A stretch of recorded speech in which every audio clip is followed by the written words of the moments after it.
Item തന്നെ മതി നമുക്ക് പീലറായിട്ടും അതേപോലെ തന്നെ സ്ലൈസറായിട്ടൊക്കെ യൂസ് ചെയ്യാൻ വേണ്ടിയിട്ട്. ഇത് രണ്ടും കൂടെ ഒരുമിച്ചാണ് വരുന്നത്. അപ്പോൾ അതാ നമുക്ക് ഇതിൻ്റെ ഉള്ളിലായിട്ട് ഇങ്ങനെ വെജിറ്റബിൾസ് ഒക്കെ കട്ട് ചെയ്തെടുക്കാം. ഈ ഒരു ഭാഗത്ത് കട്ട് ചെയ്തെടുക്കാം കേട്ടോ. അതേസമയം മുകൾ ഭാഗം വെച്ചിട്ട് നമുക്ക് അതിൻ്റെ തൊലിയൊക്കെ ഒന്ന് പീൽ ചെയ്തെടുക്കുകയും ചെയ്യാം.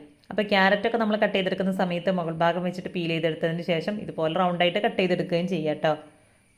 അപ്പോൾ ഇതിൻ്റെ റേറ്റ് വരുന്നത് 75 രൂപയാണ്. അപ്പോൾ ഇതിൻ്റെ ബ്ലേഡൊക്കെ നല്ല ഷാർപ്പായിട്ടുള്ളതാണ് കേട്ടോ. ഇനി അടുത്തത് ഏറ്റവും യൂസ്ഫുൾ ആയിട്ടുള്ള ഒരു ഐറ്റമാണ് കേട്ടോ, നമ്മുടെ ബോട്ടിൽ ക്ലീനിങ് ബ്രഷാണ്. അപ്പോൾ ഇതൊരു സിലിക്കോൺ മെറ്റീരിയലിലാണ് വരുന്നത്. അപ്പോൾ അതുകൊണ്ട് തന്നെ നമ്മുടെ വാട്ടർ ബോട്ടിലിൻ്റെ ഉൾഭാഗമൊക്കെ നല്ലപോലെ ക്ലീൻ ചെയ്തെടുക്കാനായിട്ട് പറ്റും. അപ്പോൾ എത്ര ചെറിയ ബോട്ടിലാണെന്നുണ്ടെങ്കിലും അതിൻ്റെ ഉള്ളിലേക്കൊക്കെ നല്ല രീതിയിൽ തന്നെ കയറിപ്പോകും കേട്ടോ.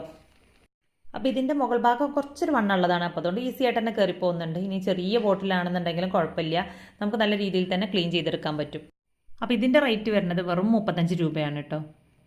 ഇനി അടുത്തൊരു ഐറ്റം വരുന്നത് നമ്മുടെ സോപ്പ് സ്റ്റാൻഡാണ്.